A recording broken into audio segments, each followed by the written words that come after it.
सुहेल अफरीदी साहब की हुकूमत गिराने के हवाले से ना कुछ इंकशाफात मजीद सामने आए।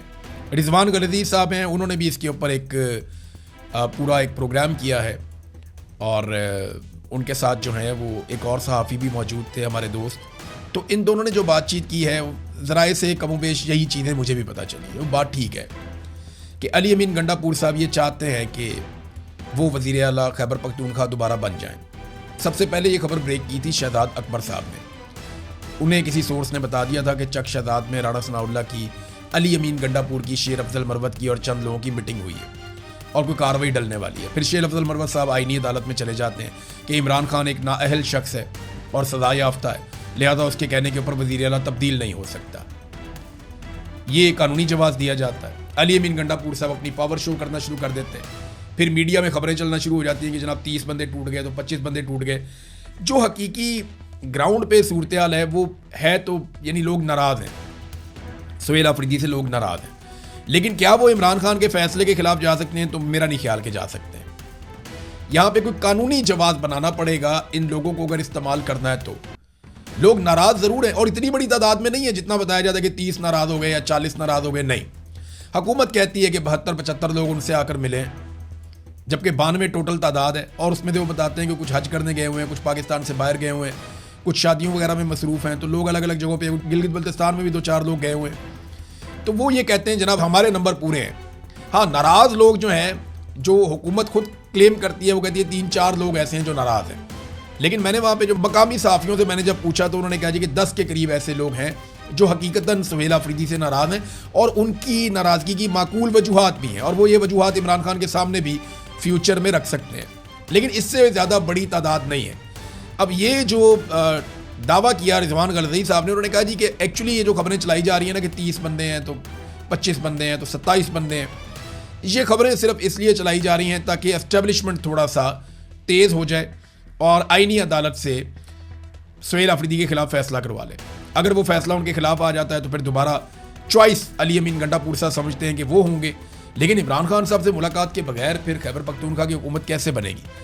ये सुहेल अफरीदी साहब को अगर ऐसे निकाल दिया गया तो वो पब्लिक में मकबूल भी हो जाएंगे। सुहेल अफरीदी साहब से गलती ये हुई कि उन्होंने अपना मौका काफ़ी हद तक ज़ाया किया। वो नौजवानों को इकट्ठा कर सकते थे। ये साजिशें उनको इसलिए इनका सामना करना पड़ रहा है कि जिस काम के लिए उन्हें इमरान खान साहब लाए थे वो काम शुरू नहीं कर पाए। हालांकि उनकी नीयत पे शक नहीं किया जा सकता, वो कोशिश कर रहे हैं। लेकिन जो असल बात है, जो मुराद सईद ने भी कही, जो और बहुत सारे लोगों ने कही, कि नौजवानों को इकट्ठा करके एक बड़ी तहरीक चलाई जाए और नौजवानों को एक प्लेटफॉर्म के ऊपर लाया जाए जहां से इमरान खान साहब की रिहाई के लिए पूरा जोर लगाया जाए, जिसे इमरान खान ने स्ट्रीट मूवमेंट का नाम दिया था। लेकिन आप देखें कि वो मामला कहीं नज़र ही नहीं आता। तो यहाँ पे सुहेल अफरीदी से गलती हुई और उसका खमियाजा उन्हें जगह जगह भुगतना भी पड़ता है।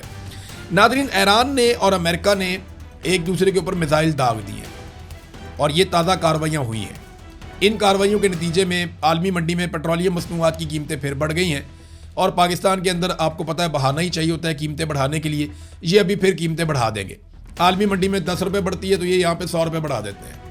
ऐसी ही वारदात पाकिस्तान में हमेशा डालते हैं। अब हुआ ये है कि ईरान ने जो जवाबी कार्रवाई की वो उसको जवाब फराहम कर रहे हैं। यानी अब्बास अरागची ने जो बात की, देखिए ईरान का रवैया बहुत सख्त हुआ गुज़िश्ता 2-3 दिनों में। एक, उन्होंने कहा कि हम ज़लज़ले जैसा जवाब देंगे, बहुत खौफनाक। ईरान के पास ऐसा क्या आ गया है या ऐसी कौन सी चीज़ उनके हाथ लग गई है कि अब वो बहुत खुलकर मैदान में आ गए हैं और वो दिलचस्पी नहीं दिखा रहे ज़्यादा मुज़ाकरात के अंदर। जबकि अमेरिका मुझे बैकफुट पे दिखाई दे रहा है। यानी अमेरिकी सदर डोनाल्ड ट्रंप को जब ये बताया गया कि कुवैत के ऊपर, बहरीन के ऊपर, इराक के ऊपर अमेरिकी बेसिस के ऊपर ईरान ने अटैक किया, मिसाइल और ड्रोन मारे हैं, तो डोनाल्ड ट्रंप ने कहा जी हमने भी उनको बहुत मारा, इस किस्म का जवाब दिया। और डोनाल्ड ट्रंप ने कहा जी कि मैं इसको कोई इतना बड़ा वो नहीं समझता मामला। देखिए, जब अमेरिका ने लड़ाई करनी हो ना तो अमेरिका एक पटाखे को भी बहुत बड़ा मसला बना सकता है, लेकिन जब उन्होंने लड़ाई नहीं करनी तो फिर उन्हें बहुत मिसाइल और जो ड्रोन्स हैं वो भी उनको छोटी चीज़ लगते हैं, वो बड़ी बड़ी सूरत हाल को पी जाते हैं। तो इस वक्त अमेरिकन बैकफुट में हैं, वो एक मुआहदा करना चाहते हैं। डोनाल्ड ट्रंप रोज़ाना की बुनियाद पे ये बात भी करते हैं। लेकिन हो सकता है कि अमेरिका बगैर किसी मुआहदे के चीज़ों को लटका के आहिस्ता आहिस्ता बाहर निकल जाए, क्योंकि डोनाल्ड ट्रंप को जो फेस सेविंग चाहिए वो वाली फेस सेविंग तो ईरान फिलहाल नहीं दे रहा। लेकिन ईरान ने जो अटैक किया, कुवैत में एक शख्स के जाँ बहक होने की इतला है, जबकि 63 लोग जख्मी हुए हैं। कुवैत ने यह बताया, उनकी जो फोर्सेज हैं, कि 13 बैलिस्टिक मिसाइल और 17 ड्रोन्स हम पर मारे गए। इनमें से अक्सर को हवा में तबाह कर दिया। बहरीन में भी इसी तरह की चीज़ें रिपोर्ट हुई हैं और इराक में भी ऐसी ही चीज़ें रिपोर्ट हुई हैं।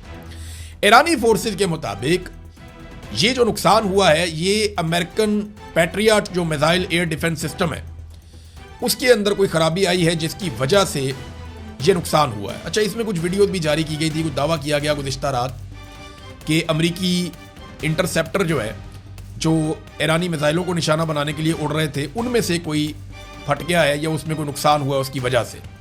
अब ईरान दावा कर रहा है कि ये वो वजह है कि यहाँ सिविलियन का नुकसान हुआ, हमने नहीं किया। जबकि कुवैत ने फौरी तौर पे ईरानी सफ़ीर को ईरान से अपने मुल्क से निकलने के लिए कहा है और कुवैत उसके ऊपर सख्त रद्द-ए-अमल दे रहा है। सऊदी अरब ने इसकी मजम्मत की है और कई जगहों से इसकी मजम्मत आई है। बहरहाल जो इराकची है वो ये कह रहे हैं जी हमने तो हमला अपने दिफा में किया है और इन मुकामात पर हमले कर रहे हैं जहाँ से अमरीका को जंग बंदी की खिलाफ वर्जियों और शिपिंग पर हमलों की इजाज़त मिली हुई है। यानी ईरान कहता है ये हमारे जवाबी हमले हैं, जिस जगह से हमारे ऊपर हमले होते हैं हम वापस वहीं पे अटैक करते हैं। अब ये इस हमले के बाद जो है वो सूरत-ए-हाल दोबारा से कशीदा हो गई है और आलमी मंडी में तेल की कीमतें बढ़ रही हैं। ईरान ने एक और धमकी लगाई है और ये बड़ी खतरनाक बात है। देखिए, मैं आपको बता रहा हूँ, ईरान बहुत खुलकर आ गया गुज़िश्ता चंद दिनों में। अभी ईरान ने कहा कि अगर बैरूत के ऊपर इसराइल हमला करता है या बैरूत को इसराइल ने निशाना बनाया तो हम बराह रास्त इसराइल के ऊपर अटैक कर देंगे। ये ईरान ने कहा।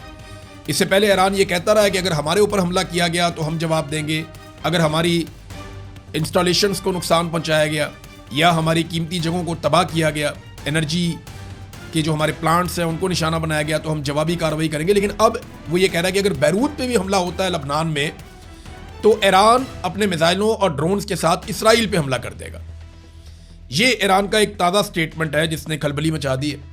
अब देखते हैं कि इसराइल अपने हमले रोकता है, क्योंकि अमेरिका ने इसराइल और लबनान के बीच में एक जंगबंदी करवाई है और इसमें डोनाल्ड ट्रंप ने दावा किया है कि हिजबुल्लाह भी इस बात पे मान गए हैं कि वो अब इसराइल के ऊपर फायरिंग, शेलिंग या बमबारी नहीं करेंगे और इसराइल भी उनके ऊपर किसी किस्म का हमला नहीं करेगा। लेकिन जो नेतन्याहू का स्टेटमेंट होता है वो बिल्कुल मुख्तलिफ होता है। बल्कि इसराइल ने तो ये भी स्टेटमेंट दिया है कि हम डोनाल्ड ट्रंप का सिर्फ इंतज़ार कर रहे हैं, हम ईरान पर हमले के लिए मुकम्मल तौर पर तैयार हैं। तो अमेरिका चाहता है सुलह, ईरान जो है वो थोड़ा सा अग्रेसिव मोड में है और इसराइल को सुलह सूट नहीं करती। अरब ममालिक अजीब एक मखमसे में फंस गए हैं, ना उनका कारोबार चल रहा है, ना उनकी स्ट्रेट ऑफ हुर्मुज़ जो है वो खुल रही है, ना वो अपना कारोबार कर पा रहे हैं, ना वो सुख का सांस ले पा रहे हैं। उन्हें समझ नहीं आ रही कि वो कहाँ फंस गए अमेरिका और ईरान के बीच में, और उस जंग का कोई नतीजा भी नहीं निकल रहा। तो अब तक के लिए इतना ही। अपना ख्याल रखिएगा, अपने चैनल का भी। अल्लाह हाफिज़।